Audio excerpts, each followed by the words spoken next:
Hi, I'm Carter Conaway.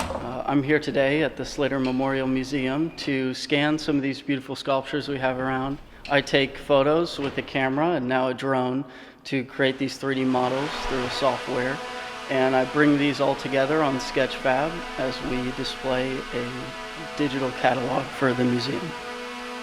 Using a drone is really beneficial when you can't get up on a 30-foot ladder, or rather don't want to. Getting the drone in and having a couple batteries to spend the day flying really helps you get those details that you can't reach with a camera or telephoto lens. So for museums, a 3D model over a 2D photograph can provide the scale, the dimensions, and the depth of the object, sculpture, painting, or relief. And you get a lot more detail. You bring these colors to life in something that is much more dynamic than a JPEG.